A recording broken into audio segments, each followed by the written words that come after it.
Mais écoutez, bonjour à toutes et à tous. Merci d'être là aujourd'hui.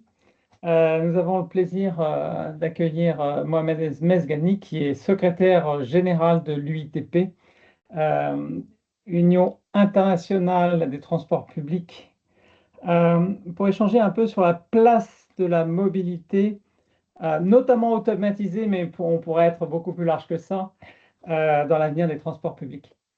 Euh, et en plus, vous pouvez retrouver une étude de l'UITP qui a été publiée début mai. Et quelque part, on voit que l'automatisation n'a de sens que si elle renforce le transport public. Parce qu'on voit bien l'arrivée des robotaxis potentiels arrivant par l'autre côté de la Manche, par le sud du continent, au service de mobilité plus inclusive, plus durable et plus réaliste. Comme c'est une ligne qui nous intéresse particulièrement au sein du Moving On, on a le plaisir d'explorer aujourd'hui avec Mohamed. Et je vous présente également Marie-Laure, qui est directrice du déploiement de Bleu Blanc Move, 20 propositions pour aider les territoires à passer à l'action en matière de mobilité durable et accessible. Si vous avez des questions, posez-les dans la partie Q&A. On les prendra au fil de l'eau ou à la fin de la première partie. Mohamed, merci beaucoup d'être avec nous. Merci pour l'invitation surtout. Pour commencer, quel est aujourd'hui, selon vous, le principal malentendu sur la mobilité automatisée dans les transports publics? Je vois qu'on commence fort, en commençant par un malentendu. Non, si on veut mettre en avant un malentendu, je dirais que c'est de penser que la mobilité automatisée se résume au robotaxi, genre Waymo par exemple. Et autrement dit que le déploiement à grande échelle de la mobilité automatisée signifierait des grandes flottes de robotaxis mises en service sans concertation ni planification publique. Donc ça pour moi, c'est vraiment un malentendu et un risque même. Et, et- et parce que si on fait ça, on va aggraver la congestion, on va avoir plus de trafic, bien entendu. On va concurrencer des transports publics, connaissant l'efficacité des transports publics. Je ne pense pas que ce soit la bonne chose d'amener cette concurrence. Et finalement, on va détériorer la mobilité en ville. En tout cas, il y a un risque. Et, et je comprends bien sûr cette perception dans la mesure où les progrès technologiques ont été plus rapides dans le domaine des robotaxis. Donc c'est ce qu'on voit surtout en ce moment. Donc je trouve que commencer par dire le malentendu, c'est une question très pertinente et il faut vraiment discuter de ça. Donc vous avez mentionné le papier de l'UITP et donc la position de l'UTP. Donc pour info, c'est une position finalement qui vient d'être prise en 2026, mais nous avions une position de 2017 déjà sur le sujet. Et vous savez, il y a pas beaucoup de différence entre les deux positions, si vous les comparez. Donc ça montre que euh, euh, ce qu'on disait à l'époque était déjà d'actualité. Donc premièrement, bien sûr, on a, il faut cette large gamme de véhicules, hein. On a été impliqué à l'UTP dans un projet financé ou cofinancé par la Commission européenne qui s'appelle SHOW, donc entre 2020 et 2024. Et dans ce cadre, on a exploité, le projet en tout cas a fait un certain nombre de démonstrations d'une large gamme de véhicules, des navettes produites commercialement, des minibus, bien entendu, des robotaxis, des autobus urbains aussi, circulant sur la voie publique.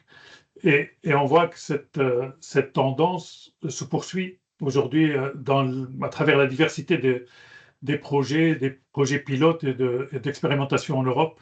Et donc, de toute façon, la mobilité automatisée nécessitera une variété de véhicules capables de répondre à des usages multiples, des contextes très différents, comme c'est le cas dans les réseaux de transport public. Ensuite, dans cette position de l'UTP, on souligne clairement que l'intégration de ces véhicules, donc automatisés, l'intégration avec les transports publics et dans les transports publics est essentielle. Comme je disais avant, avoir une flotte de robots taxis ne fera qu'augmenter, si on se base uniquement sur ça, ça ne fera qu'augmenter la circulation. Donc il faut trouver moyen d'organiser les véhicules autonomes et la mobilité automatisée avec les transports publics et de les intégrer. Donc, autrement dit, que la technologie doit être mise au service de l'amélioration de l'offre de mobilité pour tous, pas uniquement ceux qui sont dans ces véhicules-là. Et donc l'intégration des services et la complémentarité avec les services de transport public conventionnels. Et donc essayer et éviter de créer un système concurrent qui, comme je le disais, donc fera qu'accroître la congestion.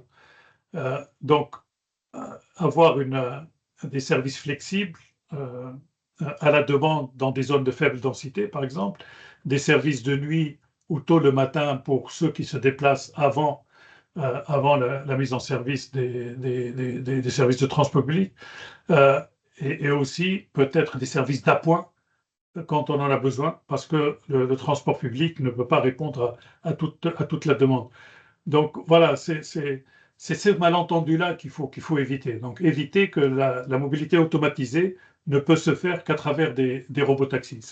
C'est essentiel, sinon on passe à côté, on perd un avantage, on perd le bénéfice de la mobilité automatisée. Merci Mohamed. Et à quelles conditions, selon vous, justement, une solution automatisée, de navette automatisée, mérite-t-elle vraiment d'être considérée comme une solution de transport public et pas seulement comme une démonstration technologique de plus? On en voit beaucoup, encore la semaine dernière à Roland-Garros. Autrement dit, quel est pour vous le bon critère de vérité? Est-ce que c'est l'intégration au réseau? Est-ce que c'est l'utilité sociale? Les différents cas d'usage que vous évoquiez, la capacité à durer, l'économie de service? Qu'est-ce que Ouais. vous pouvez nous dire sur ce sujet-là? Oui, de toute façon, tout ce que vous avez cité, bien entendu, fait partie de la solution.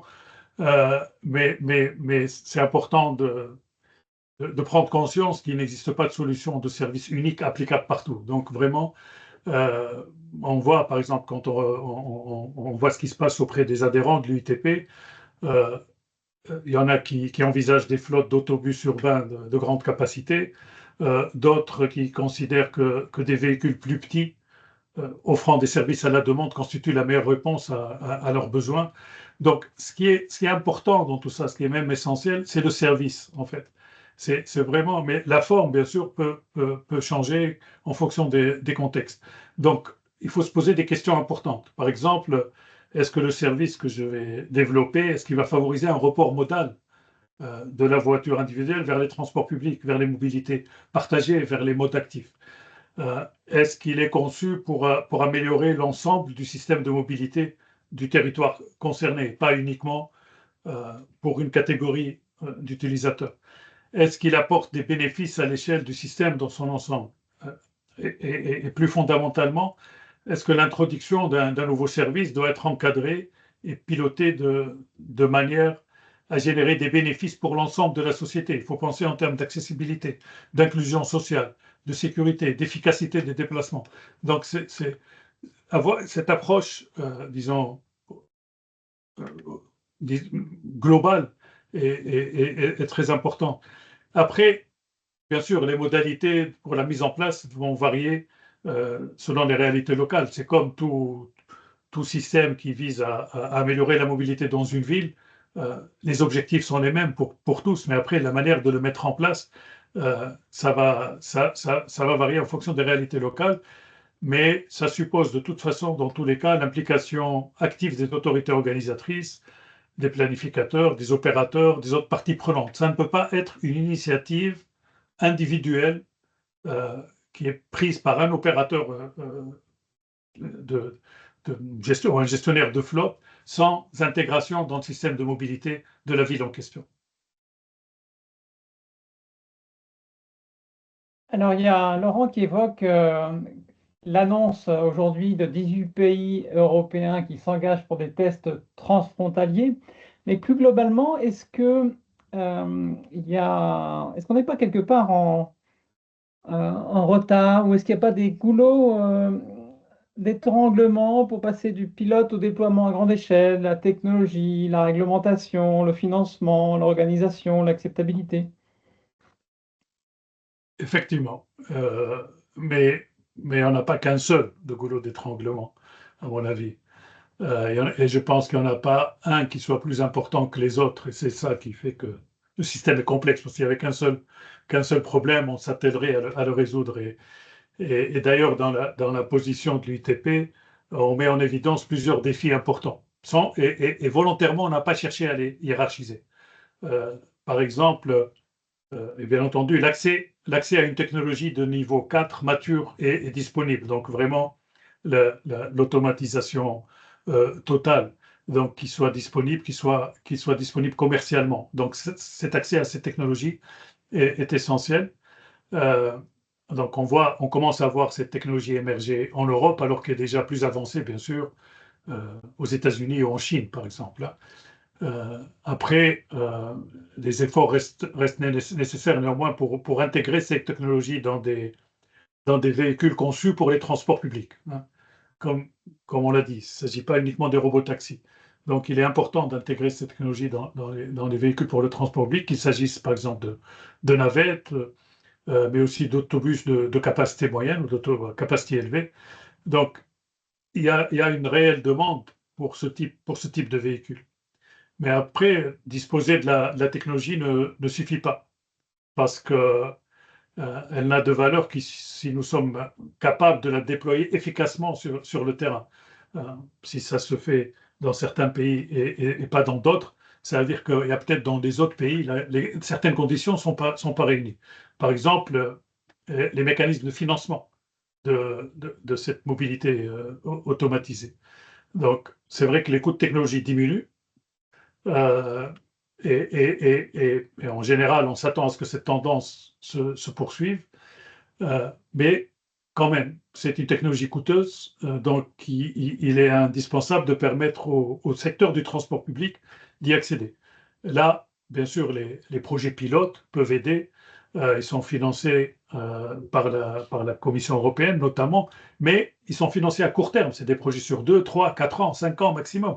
Donc une fois que les financements prennent fin, il faut trouver un financement pour les rendre pérennes. Et donc on formule un peu dans la position de l'UTP, justement, quelques recommandations. Donc des contrats fondés sur les résultats, des fonds de prêts renouvelables et des mécanismes de co-investissement public-privé, bien entendu, pour partager les risques entre les constructeurs, les opérateurs, les autorités publiques. Donc ça, c'est une piste.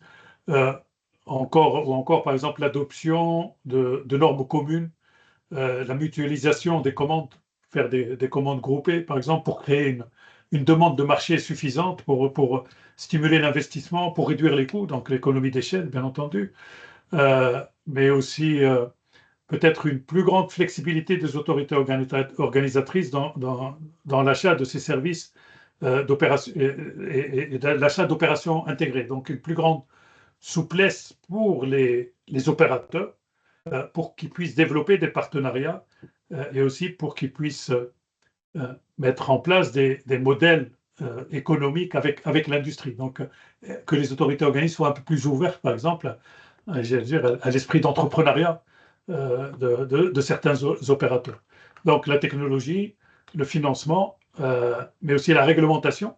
Donc ça peut être un goulot d'étranglement parce qu'on a besoin d'une réglementation qui garantisse la sécurité tout en permettant le déploiement. Il ne faut pas que la réglementation empêche ce déploiement. Donc là, le cadre réglementaire en Europe, pour l'instant en tout cas, il est conçu pour permettre les expérimentations, c'est clair, mais il limite à 1500 voitures, 1500 véhicules automatisés homologués par type et par an. Donc il y a quand même une limite. Et donc cette approche, au début, était pertinente pour tester la technologie, c'est clair.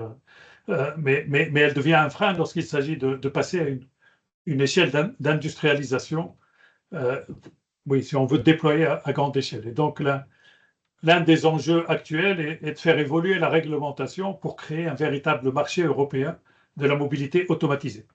Alors, il y a des initiatives dans ce cadre-là, et notamment l'initiative Large Scale Cross-Border Test Beds, par exemple, au niveau européen, qui est en quelque sorte un laboratoire, ou le laboratoire grandeur nature de l'Europe pour la mobilité automatisée. Donc, elle permet de tester des véhicules automatisés à travers plusieurs pays pour harmoniser les règles, pour résoudre les obstacles réglementaires et pour préparer ce véritable marché européen. Donc, ça c'est une excellente initiative. Et ce qui est particulièrement encourageant, c'est que les transports publics et la mobilité partagée, ils sont désormais considérés comme des cas d'usage prioritaires. Donc, après, bon, technologie, réglementation, mais aussi modèle d'exploitation.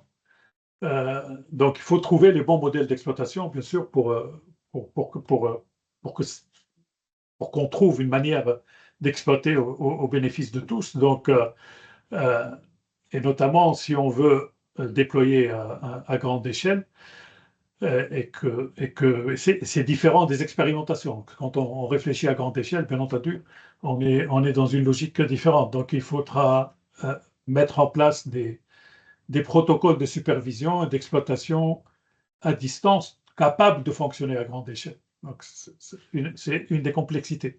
Mais aussi des procédures d'intervention sur le terrain, des campagnes d'information, de sensibilisation du public. Donc, il faut embarquer aussi le public dans ces projets-là, dans cette nouvelle vision de la mobilité. Et donc, un travail étroit avec les usagers, aussi les usagers les plus vulnérables, pour qu'ils soient associés dès le départ à la conception des services. Donc, c'est certaines complexités, ce sont certaines complexités du modèle d'exploitation. Donc, toutes ces conditions, donc une technologie mature et disponible, des financements durables, une réglementation judicieuse, des modèles d'exploitation appropriés sont nécessaires à la réussite du déploiement, mais aucune n'est suffisante à elle seule. C'est pour ça que j'ai dit au début, voilà, on ne veut pas hiérarchiser entre ces défis. Donc, c'est important d'adopter cette approche globale et c'est ce qu'on essaye de mettre en place à l'UITP, notamment avec notre groupe de travail sur la mobilité automatisée qui réunit des opérateurs, des autorités organisatrices, des industriels, des fournisseurs de services, des chercheurs, parce que vraiment, on pense que c'est en discutant avec tout l'écosystème qu'on peut avancer. Et ça constitue donc un espace de coopération pour aborder ces enjeux de manière constructive. Donc, et surtout partager aussi le retour d'expérience entre les partenaires. Donc voilà un peu voilà, vous vouliez un goulot d'étranglement, malheureusement, j'en ai mentionné plus.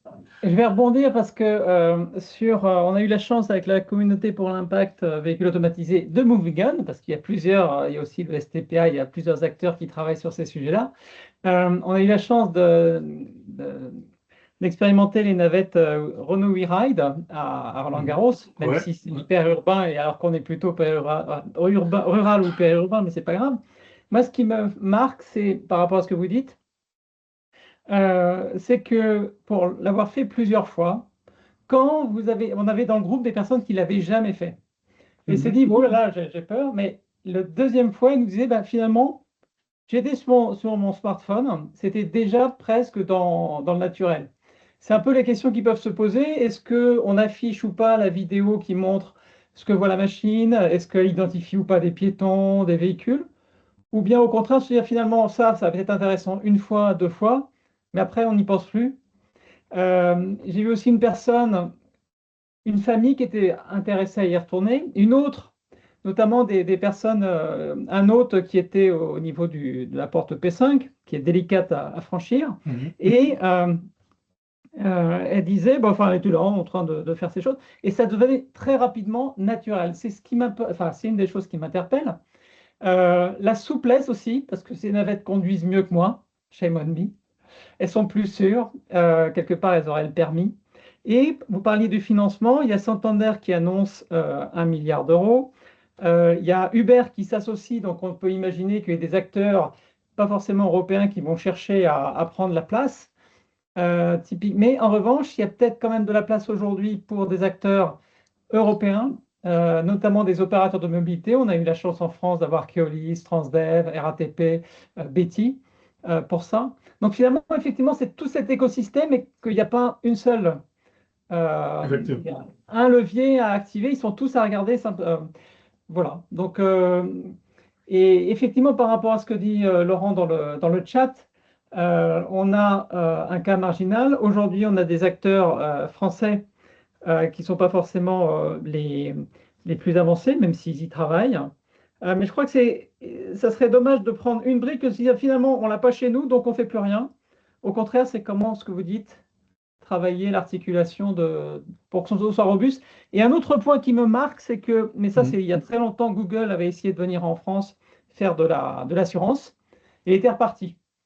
Parce que de croire qu'un modèle, que ce soit américain ou un modèle chinois, on fait du copier-coller et ça va marcher, c'est pas vrai. Il faut aussi des opérateurs, comme vous le disiez, de terrain qui connaissent le sujet, qui sont locaux pour tenir compte des contraintes. Et un exemple, aujourd'hui, vous avez à Londres des acteurs qui commencent à s'installer, mais peut-être que ça va être un peu plus dur, ne serait-ce que parce que la conduite est à gauche et pas à droite. Donc des petites subtilités ou des grandes peuvent aussi contraindre si on s'imagine de faire juste un copier-coller. Oui, oui, bien sûr. Ce n'est qu'avec premièrement, une approche collective, hein, et l'annonce aujourd'hui, je veux dire, pour rebondir sur la question de Laurent, sur l'annonce des 18 pays européens qui s'engagent pour des tests transfrontaliers, etc., je pense que ça va enrichir la conversion, bien sûr, à la mobilité automatisée. Ça, c'est excellent. Mais on doit aussi ne pas perdre de vue que des tests transfrontaliers, alors je ne sais pas s'il veut dire des tests qui vraiment qui traversent les frontières, ou est-ce que c'est des tests regroupant plusieurs pays, mais en tout cas, on ne doit pas perdre de vue que la mobilité, c'est la mobilité du quotidien qui est vraiment la plus importante, hein. Je veux dire, c'est la mobilité en ville, autour des villes, ou la mobilité dans les zones suburbaines, donc vraiment la mobilité du quotidien pour lesquelles on doit trouver des solutions parce que nos villes deviennent de plus en plus embouteillées, et le temps perdu dans les embouteillages devient de plus en plus important. Et donc c'est important que si on met en place des expérimentations ou des tests, que ce ne soit pas uniquement dans la partie transfrontalière, mais aussi dans le transport local, le transport du quotidien. C'est très important, à mon avis. Moi, je voudrais revenir, Mohamed, à ce que vous disiez au début de notre échange sur les robotaxis Oui. et sur l'éventuelle concurrence forte et services parallèles au transport public qui pourrait créer. Comme on est en Europe et qu'on aime beaucoup réglementer, est-ce que vous pensez qu'il faudrait verrouiller ou, comment dire, calibrer dès maintenant, dans la conception des futurs services, la réglementation, la régulation, des choses en fait pour éviter en fait, voilà un débordement, d'acteurs, qui arriveraient avec, beaucoup plus de moyens, beaucoup plus, de marketing et qui voudraient «acheter» entre guillemets le marché de la mobilité automatisée du quotidien. De toute façon, je pense qu'il faut d'abord éviter de chercher une solution unique, c'est-à-dire que il n'y aura pas un modèle qui fonctionnera partout, et selon les villes, selon les territoires, selon les besoins, selon les services, les choses peuvent varier. Mais de toute façon, il faut quelques principes, et là notamment qu'on doit fixer dès maintenant.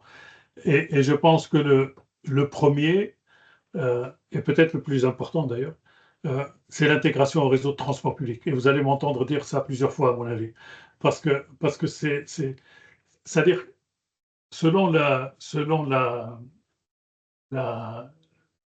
le type de service, selon la réglementation qu'on met en place, selon la conception des services qu'on veut mettre en place, si on n'a pas ce principe qui est l'intégration au transport public, on aura des conséquences qui pourront être vraiment préjudiciables à la mobilité en ville.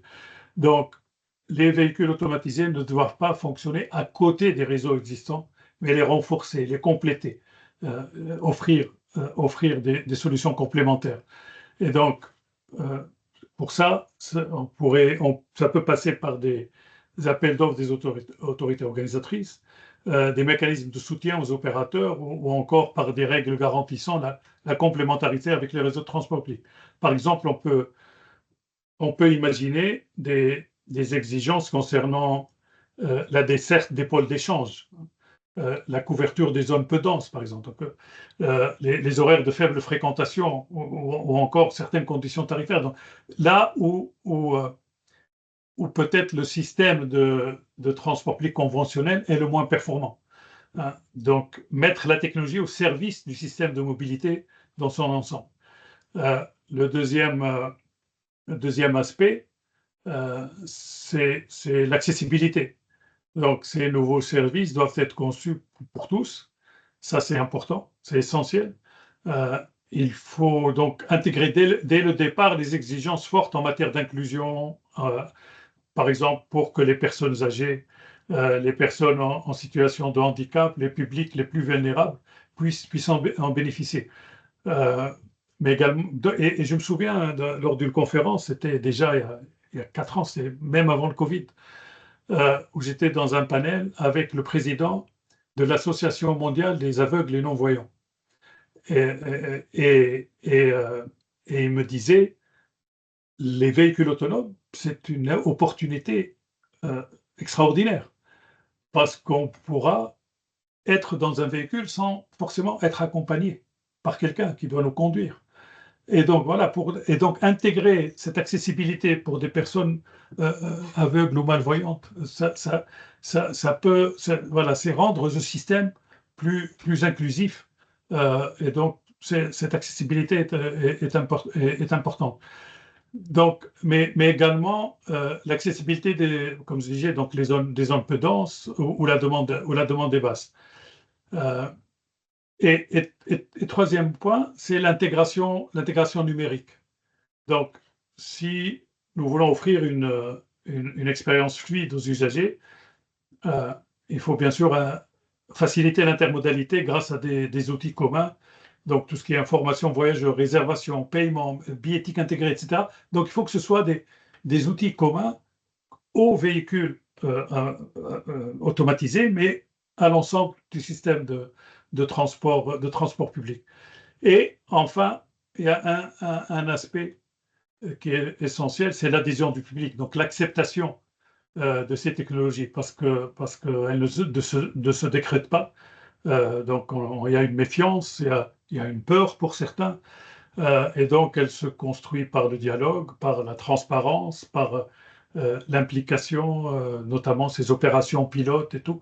Ça permet de faire découvrir ce système au plus grand nombre de citoyens et aussi de leur faire découvrir les bénéfices qu'ils peuvent avoir en ayant ce genre de système qui vient en complément au réseau de transport public. Donc, c'est toujours une approche multi-critères, multifacteurs, qui est important d'être prise en compte. Et alors justement, comme c'est multifacteur, alors ça dépend si vous vous adressez aux autorités organisatrices, aux opérateurs, aux industriels, mais ça serait quoi pour vous le premier pas? Je vais prendre un cas qui, même si quand on a fait avec l'Institut Védécom une enquête sur l'acceptabilité des Français, et on a eu à peu près la même chose sur les élus locaux. Il y en a entre 10 et 15% qui nous disent de toute façon, votre truc, c'est l'innovation, c'est gadget, c'est l'argent mis par la fenêtre, l'argent public, même si ce n'était pas de l'argent public. Bon, mais ça, c'est classique avec de l'innovation, un rejet par principe. Ensuite, il y avait un tiers qui nous disait c'est très bien, mais c'est réservé aux personnes à mobilité réduite. Et ce qui était super, je trouvais, c'est qu'il y avait quand même 2 tiers qui disent non, non, c'est pour tout le monde. Et ça rejoint un peu votre logique. Après, il peut y avoir des contraintes. Typiquement, c'est ce qui se passe avec May Mobility aux États-Unis, où même si le véhicule autonome, bah, il peut y avoir besoin d'une personne, non pas pour conduire, mais pour accompagner la personne, pour sécuriser le fauteuil roulant dans le dispositif. Mais pour vous, par exemple, qu'est-ce que pourrait être un premier pas de cet écosystème? De toute façon, je veux dire, il faut commencer par déployer les choses sur le terrain, parce que de toute façon, quand on va commencer à déployer, quand on va commencer à expérimenter, on ne va pas toucher tout le monde. Hein. Donc, on va faire ça par étapes. Donc, je pense que il faut faire en sorte que les gens voient le bénéfice qu'on peut avoir. Vous savez, quand j'étais, c'était il y a plus de 2 ans, j'étais à San Francisco et j'ai eu l'occasion de faire un tour pendant 45 minutes dans un robot-taxi. Et, et quand vous faites ça, vous appréciez et vous mesurez euh, tout ce que peut apporter la conduite automatisée. Euh, eh ben, alors, bien entendu, on va pas, c'est pas pour dire uniquement c'est les robots taxis, mais quand on a mis en place la conduite automatisée des métros, je veux dire, maintenant on ne se pose plus la question. Tous les nouveaux métros pratiquement deviennent sans conducteur. Et donc ça rentre dans les usages, ça devient la convention finalement. Et donc c'est, il faut mettre en place les choses, les déployer, et plus on les verra, et plus on les acceptera, et plus on reconnaîtra que c'est une solution qui apporte des bénéfices, des avantages pour la mobilité d'une manière générale. Et même chose, là, aux Pays-Bas, par exemple, il y a tout un débat sur la mise en place de bus sans conducteur. Donc, la, et avec une expérimentation de certaines lignes. Donc, une des lignes fait depuis plus d'1 an est expérimentée sans conducteur. Bien sûr, il y a toujours ce qu'on appelle un safety driver, donc quelqu'un qui est là au cas où il y a un problème. Mais parce que la réglementation n'autorise pas encore de laisser un bus sans conducteur. Mais d'un point de vue technique, d'un point de vue d'insertion dans la circulation, les choses se passent, je veux dire, normalement. Et quand on regarde les statistiques, quand on regarde les indicateurs au niveau sécurité routière, notamment, parce que c'est ce qu'on met en avant généralement quand on est contre les véhicules automatiques, et ben, les statistiques parlent en faveur de ces véhicules-là, en fait. Mais c'est vrai que c'est un peu comme le transport aérien. Quand il y a un accident, eh ben, tout le monde commence à parler de cet accident-là, mais on sait très bien que les transports aériens ont des chiffres en matière de sécurité qui sont très performants. Donc voilà, il faut que les choses se mettent en place, et que le meilleur moyen est d'essayer de démontrer sur le terrain que ça marche, et d'inviter les gens à utiliser, à tester, et bien sûr faire ça en toute transparence, et que s'il y a un problème, il faut aussi le partager. Merci. On va pouvoir passer aux questions de l'audience. D'ailleurs, il y a Vincent dans le chat qui demande, ou qui remarque que parfois on a des difficultés à définir des critères clairs d'intégration au transport public. Oui, à miser sur le rabattement, mais il serait intéressant de fixer des logiques de trajet complet. Et sachant que si je parle du point de vue de la communauté pour l'impact véhicule automatisé, on n'est pas pour dire c'est la solution qui fera papa-maman, c'est vraiment une des briques Bien pour sûr. réaliser son parcours complet. Euh, avec des règles d'affaires très précises pour cibler les trajets qui ont réellement un potentiel de transfert modal. Et ça rejoint un peu ce que vous disiez sur est-ce que ça répond à un besoin? Est-ce que j'ai juste, il faut que je fasse une illustration et je vais le faire un peu n'importe où, mais juste ou parce que mais j'ai pas de besoin. Et d'ailleurs, en général, ça peut avoir fait pchit. On a eu le cas où quelqu'un avait pris une navette et après, elle l'a laissée au garage parce que finalement, personne ne la prenait parce qu'il n'y avait pas de besoin, c'était juste illustratif. Comment vous voyez les choses par rapport à des indicateurs clairs d'intégration justement de ce type de véhicule dans le parcours global? Oui, ces véhicules, ils viennent avec une nouvelle technologie, hein. Et donc avant, on doit définir un peu le système qu'on veut. C'est-à-dire que on peut mettre en place du transport à la demande, et d'ailleurs le transport à la demande a commencé avec des conducteurs. Et il y a des expériences qui ont réussi, et d'autres qui ont moins réussi. Et celles qui ont réussi, c'est parce qu'elles étaient bien intégrées dans le système de transport public de manière générale, dans le schéma de mobilité de la zone concernée. Et donc, ce n'est pas parce qu'on change la technologie que ça va forcément être une expérience réussie. Donc d'abord, il faut concevoir les choses, il faut savoir quel type quel type de mobilité on veut mettre en place. Et après, se dire, est-ce qu'on le fait avec une technologie sans conducteur ou une technologie avec conducteur? C'est la même chose quand on déploie des bus électriques. Vous savez, vous pouvez déployer des bus zéro émission, mais sur un trajet où il n'y a que des embouteillages, il ne va pas attirer plus de monde.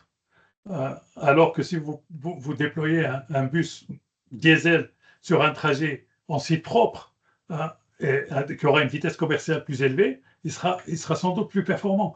Et donc, c'est plus quel système de mobilité on veut et mettre la bonne technologie et après déployer la technologie. Mais il ne faut pas commencer par la technologie et se dire, ah, finalement, ça n'a pas marché. Non, ce qui n'a pas marché, c'est est-ce que ce système de mobilité qu'on veut mettre en place, que ce soit transport à la demande ou transport partagé, etc., est-ce qu'il a son marché? Est-ce qu'il est bien intégré avec le reste des systèmes de transport? Est-ce qu'il est facile à réserver? Est-ce qu'il est assez fréquent, etc., etc. C'est ça qui est le plus important. Oui, et puis est-ce qu'il s'intègre si j'utilise une application pour aller d'où je suis à n'importe où? Alors, en général, c'est dans la zone. Après, c'est un peu plus compliqué quand on veut chercher extra-pays, mais est-ce que la navette automatisée va être, ou le robotaxi va être intégré dans mon dispositif? Aujourd'hui, si je prends CityMapper par exemple, si je veux aller au boulot, je peux avoir la voiture par un taxi, je peux avoir le RER A, le transport, je peux avoir du bus, je peux avoir un PDB, mais un petit bout. Et d'ailleurs, c'est de bout en bout. Le PDB, enfin la marche à pied, est intégré dans mon parcours. Et donc demain, l'enjeu, effectivement, c'est d'intégrer naturellement, quitte à laisser le choix. On fait non, j'ai pas envie de véhicule automatisé à ce stade, ou au contraire, je préfère un véhicule automatisé dans le parcours, quoi. Exactement. Vous savez, quand vous êtes sur une des applications, vous pouvez aussi choisir si vous voulez que du transport de surface, par exemple, ou aussi du métro ou du RER. Vous avez le choix au transport. Et donc là, ça peut rentrer dans ce type de choix, si vous voulez faire un choix. Ou alors, vous laissez le système vous proposer ce qui est la solution optimale pour vous entre l'origine et la destination. Et il va bâtir une solution, un itinéraire, en combinant les différents modes. Et idéalement, ça devrait être ça. Et que, quel que soit l'opérateur, quel que soit j'allais dire l'objectif de l'entreprise qui exploite ça, et de réfléchir, de se mettre à la place de l'utilisateur et de lui proposer la solution optimale pour lui et qui soit la moins comment dire, nocive ou la moins nuisible pour la ville, pour l'environnement, pour le cadre dans lequel elle est déployée. La technologie doit venir après, après la conception du système de mobilité. Ça, c'est essentiel.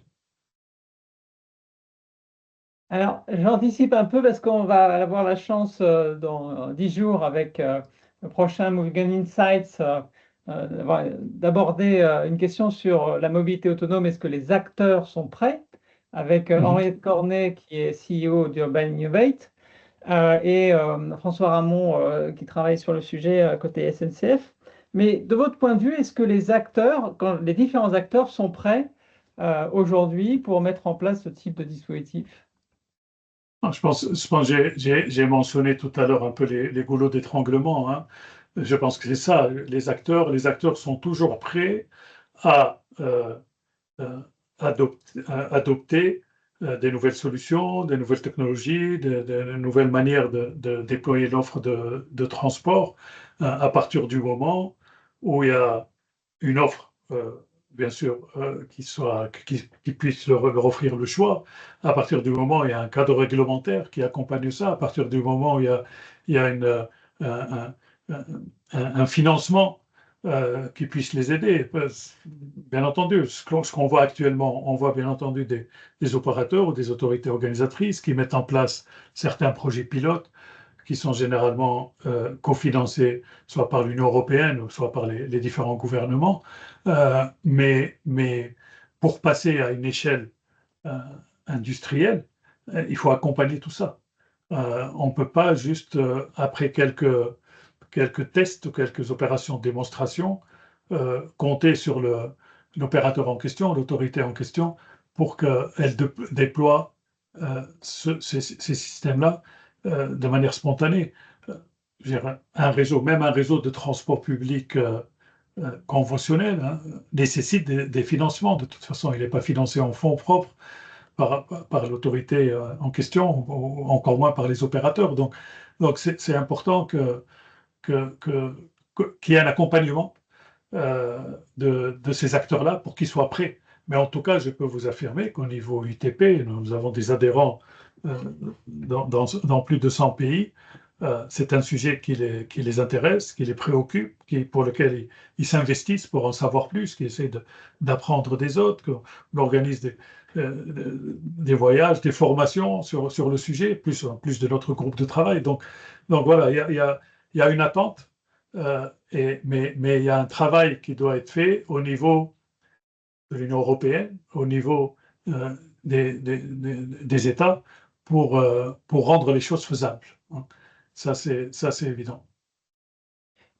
Oui, parce que typiquement, vous parliez d'une personne âgée qui on l'a vu dans la Drôme avec le projet France 2030 RIMA. Ok, je vois pas forcément âgés d'ailleurs, je vois des navettes passer, mais c'est pas pour moi. Où j'ai ma voiture, etc. Donc il y a aussi cette logique déjà de les inciter, après c'est pas les forcer bien sûr, à monter dedans, de se dire ben ok, je comprends. En plus, ça va changer demain s'il n'y a personne à bord, le comportement.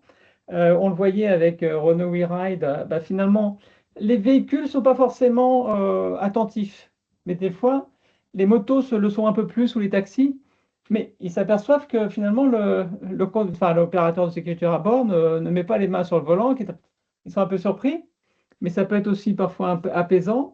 Il y a également les élus locaux, passer du temps à leur montrer l'intérêt, parce qu'on voit bien dans le cadre de l'indice de préparation des territoires Moving On, qu'il y a il y a toujours des besoins de mobilité, c'est normal. Il y a parfois des ressources. En revanche, l'objet véhicule automatisé n'est pas forcément bien connu. Donc, mais tout ça, c'est de l'énergie, c'est du temps, c'est de la sensibilisation, effectivement, pour aller plus loin. Mais est-ce que vous voyez d'un pays à l'autre ou de différents types de vos membres, est-ce que vous arrivez à partager ces bonnes pratiques? Est-ce qu'il n'y aurait pas un cran au-dessus pour les partager justement davantage? Ces bonnes pratiques entre pays, entre acteurs, tout en restant dans le côté pré-compétitif. On n'est pas là pour faire de Bien sûr. Non, le cran au-dessus, c'est quand il y a des grands programmes. S'il y a des grands programmes, là, comme ce qui vient d'être annoncé au niveau européen, par exemple, voilà, des grands projets, c'est là où on va avoir l'occasion d'utiliser ces programmes, ces projets-là, pour démontrer les choses, en fait. Et c'est là, ça va attirer plus d'intérêt, bien entendu. Donc, ça, c'est une chose. Donc, mais on commencera à avoir un intérêt encore plus concret le jour où on s'attellera à la réglementation, donc à la réglementation, à avoir des discours qui essayent de faire passer. Je vais donner un parallèle avec l'électrification en France. Voilà.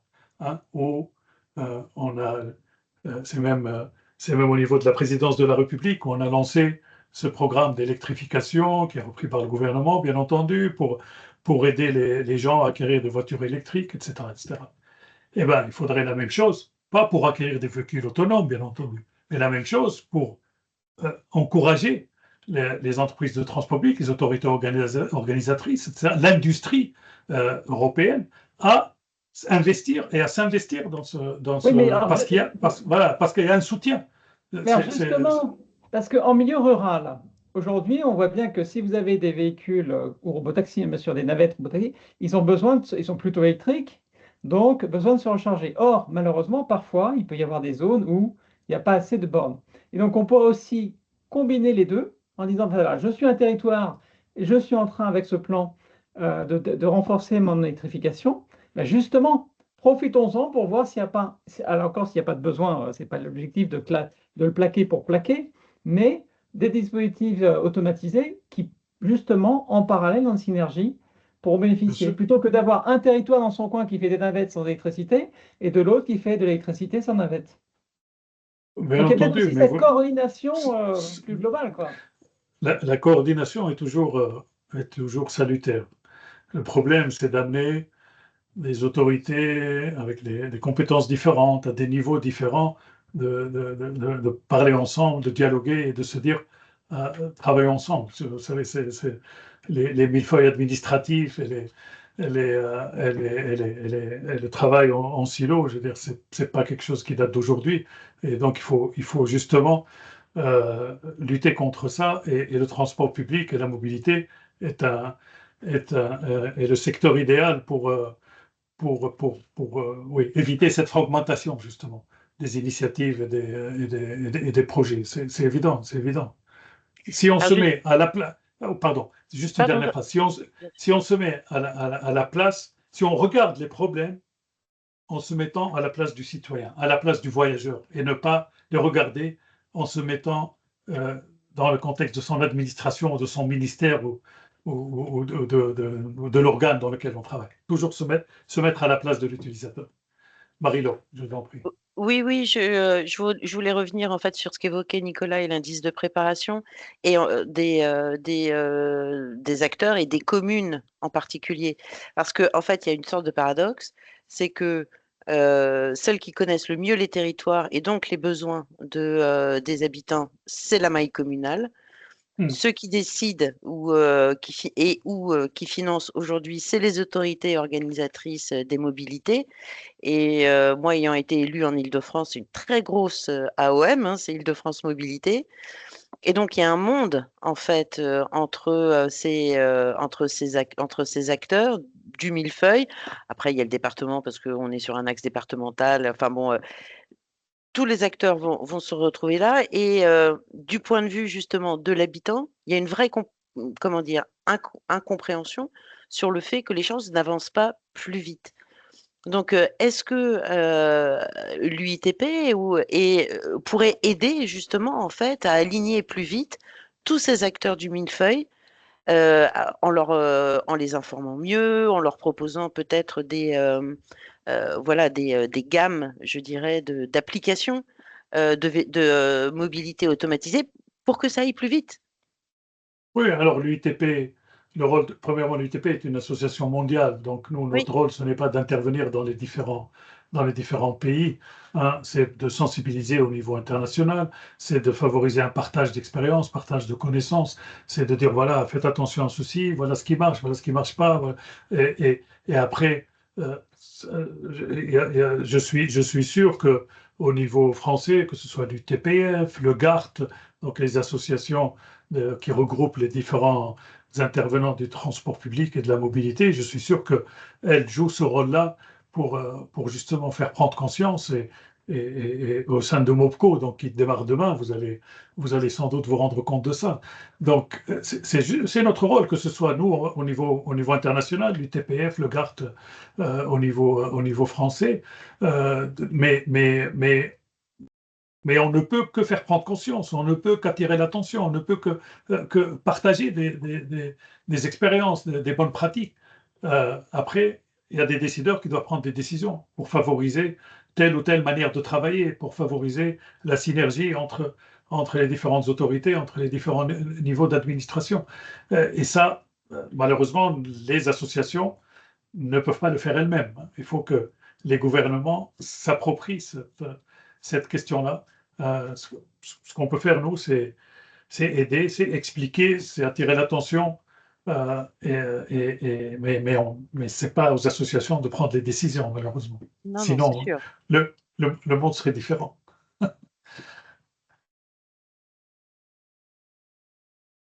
Est-ce qu'il y a une question qu'on a oublié de vous poser?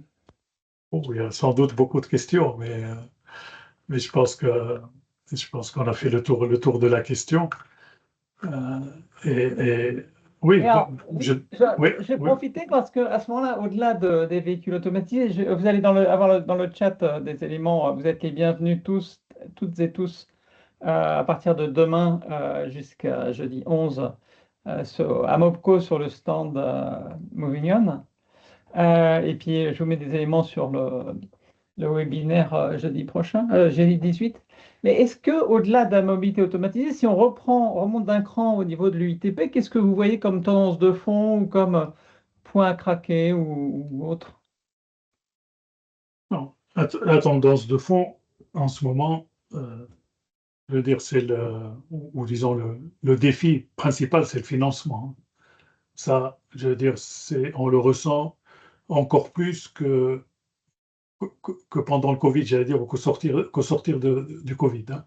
C'est le financement, et ça maintenant au niveau européen avec le MFF, donc le Multi-Financial Framework. Donc ça, et là, ce qu'on est en train de faire avec nos partenaires, bien entendu, les associations nationales, les adhérents de l'UITP, c'est de, de, de faire prendre conscience au niveau européen que le transport public doit faire partie des priorités ce plan, le plan de financement des années à venir. Donc ça c'est vraiment la clé. Euh, L'autre chose, c'est bien entendu, si on se situe au niveau européen, c'est la compétitivité de l'industrie européenne par rapport à d'autres industries d'autres pays, bien entendu. Et on a parlé des robotaxis qui viennent de Chine et des États-Unis, mais si on parle des bus, c'est au niveau des bus électriques qui viennent de Chine ou de l'Inde, hein, par rapport à des bus européens, la compétitivité de l'industrie européenne par rapport à ça. Donc ça, c'est des sujets qui malheureusement impactent énormément le secteur du transport public en Europe. Alors, bien entendu, l'ITP est une association mondiale, mais ce que je me, je me concentre là sur les sujets européens. Après, euh, un sujet, et d'ailleurs pour lequel on peut faire le lien avec le transport automatisé, c'est c'est la pénurie de main-d'œuvre aussi. C'est la difficulté à trouver des conducteurs. Et donc, à terme, de toute façon, quand la mobilité automatisée sera déployée à grande échelle, bien entendu, ça aura un impact, ou en tout cas, ça posera moins de problèmes par définition euh, par rapport à la disponibilité de conducteurs pour les transports publics. Donc voilà, il y a des liens qu'on peut faire. Euh, et après, si je dois rajouter un sujet pour faire le lien avec la- les robotaxis, c'est c'est- c'est- c'est la place de la mobilité partagée. Donc, que ce soit l'autopartage, le covoiturage, l'intégration du taxi, du ride-hailing, etc., dans la mobilité avec le transport public. Donc ça, c'est des sujets qui nous occupent pas mal, bien entendu, à l'UITP, et et qui vont conditionner la mobilité de demain, de toute façon. Oui, parce que J'avais une petite. Ah, pardon. la mobilité, c'est le droit des droits. Donc, si j'ai pas de mobilité, j'ai pas de santé, j'ai pas de travail, j'ai pas d'éducation. Et on a aussi les Et questions oui, demain. Je suis en milieu rural, j'ai un bus scolaire. Alors déjà, les gamins, ils vont peut-être attendre 2 heures le temps que le véhicule, qui soit conduit par un humain ou par une machine, il ait fait le tour. Mais est-ce qu'on n'aura pas aussi cette logique avec l'évolution de la réglementation en disant, bah, j'ai pas de conducteur à bord. En revanche, il y a une personne qui va s'en servir de ce temps pour qu'éviter qu'ils soient éventuellement, je caricature, mais tous scotchés sur leur TikTok, et avoir des cours, avoir de la culture, avoir de l'éducation. Il y a déjà eu ça à la montagne avec l'Office de tourisme qui pouvait en parler avec des véhicules autonomes. Donc, c'est aussi repenser le transport. oui. Moi, je... finalement, oui, je vous en prie, Non, non, non, Marie. non, allez-y, pardon, Mohamed. Non, non, non, Allez-y, allez-y, allez-y, allez-y. allez-y. Non, j'allais dire juste, en fait, le problème des transports publics, c'est comment les rendre plus attractifs, plus agréables à vivre. Un des problèmes. Et donc, euh, alors, certains vous diront, le fait que je puisse avoir mes écouteurs et être sur mon smartphone, ça, c'est le Graal. Et donc, j'ai pas besoin d'autre chose, j'ai pas besoin que quelqu'un m'occupe, j'ai pas besoin que quelqu'un me divertisse dans les transports. Et d'autres vous diront, oui, s'il y a une animation, ça rendra les choses plus agréables. Donc voilà, il faut adapter à tout. Moi, j'avais juste une petite question justement sur la baie de San Francisco où quand même on voit bien se Ouais. déployer les robotaxis.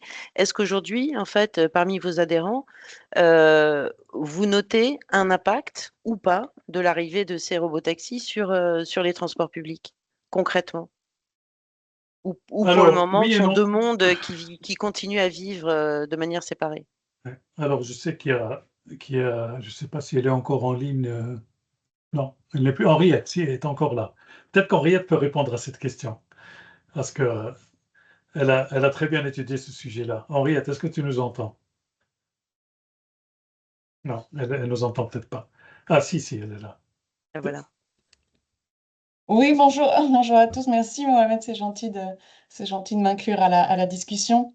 Et en effet, en étant basé à San Francisco, je vois un peu tout ce qui se passe ici et tous les contrastes avec l'Europe. Marie-Laure, est-ce que vous pouvez répéter votre question, s'il vous plaît, pour être sûr que Ma j'y réponds? question, c'est qu'aujourd'hui, les robotaxis, c'est une réalité à San Francisco. Et je voulais savoir si on notait, si vous pouviez noter déjà un impact sur les transports publics de l'arrivée de ces robotaxis, ou si finalement, pour le moment, en fait, on est sur un service supplémentaire de mobilité qui n'impacte pas les réseaux plus collectifs et partagés. Bah oui, effectivement, c'est une grande question, même l'Agence de transport public, qui est aussi membre de l'UITP, SFMTA, se pose, est assez inquiète de ce facteur-là, du facteur un peu de cannibalisation de la mobilité. Pour l'instant, quand on regarde les chiffres, et par rapport aussi aux études faites par l'Université de San Francisco, auxquelles j'ai participé, on a l'impression que les véhicules autonomes remplacent surtout les trajets Uber et les trajets Lyft. En Mm. fait, ça reste un service de ride-hailing qui est un peu amélioré. Enfin, certains usagers préfèrent être seuls dans un véhicule plutôt qu'avec un ou une chauffeur Uber. Et c'est surtout à ce niveau-là que ça se passe. Mais effectivement, il faut regarder en détail les différents trajets. C'est souvent, San Francisco a la chance d'avoir une base quand même hyper solide d'usagers du transport public. Je ne veux pas dire militants, mais quand même qui sont très, très engagés au niveau du transport public. Et aussi d'avoir 30% de la population à San Francisco qui n'a pas de voiture. Et donc, ces personnes vont souvent alterner entre transport et Uber. Mais je relaisse la conversation à Mohamed, puisque je Non, non, participerai merci bientôt Henriette. et je veux pas, je veux pas Merci cannibaliser Henriette. aussi Merci. la discussion. Merci. Merci. Bon, bah, écoutez, en tout cas, merci à tous et tous. Mohamed, qu'est-ce que vous verriez comme... alors, est-ce que vous avez au-delà de votre étude, des lectures à nous conseiller Oh, ou des films ou quelque chose qui vous a marqué disons, sur le sujet, j'avoue que j'ai rien en tête, à part les documents de l'UTP, bien entendu, hein, sur le sujet. Là, comme ça, vous me prenez au dépourvu, Oui. j'ai rien, j'ai pas, non, là, ça me dit rien, ça me dit rien du tout. Mais voilà, je pense que les rapports des projets de recherche aussi voilà, qui font le point sur les sujets, je pense qu'ils sont intéressants, bien entendu, parce que généralement, ces rapports-là sont, je veux dire, ils prennent pas parti, ils essaient d'éclairer justement les gens sur la situation de la mobilité automatisée. Après, ça me fait un peu penser à ce qu'a fait euh, l'armée française avec la projection avec des scénaristes et autres sur 2035, cette fois-ci sur un autre terrain. Mais effectivement, on pourrait peut-être travailler sur ce sujet pour projeter, aider à se projeter finalement. Parce qu'aujourd'hui, ça Hmm. reste un peu embryonnaire de se dire, bah, c'est quoi demain cette vie? Alors, on l'avait fait un peu côté massif avec un auteur de science-fiction. Euh, Donc, mais il y a peut-être un travail là-dessus. Mais voilà. En tout cas, ce que je retiens, c'est que vous travaillez côté UTP au niveau international avec différents types d'acteurs pour essayer de favoriser, faire émerger ce type de solution et d'autres. On y contribue aussi, il y a le STPA. Donc, à mon avis, il y a peut-être aussi ce sujet de bonne volonté de travailler ensemble. En tout cas, c'est l'esprit aussi de Moving On, au niveau de ses membres, mais aussi plus globalement, au service d'une mobilité plus inclusive et durable. En tout cas, vous êtes toutes et tous les bienvenus demain, après-demain et le jour d'après au Salon Mouco à Paris. Au plaisir de vous retrouver. Vous avez notamment le lien d'inscription le 18 juin et à vos dispositions pour suivre notre conversation. Merci Mohamed, merci Marie-Laure, Merci, Johan. Merci Nicolas, merci Mohamed, merci à tous. merci. Au revoir. Au revoir. Au revoir.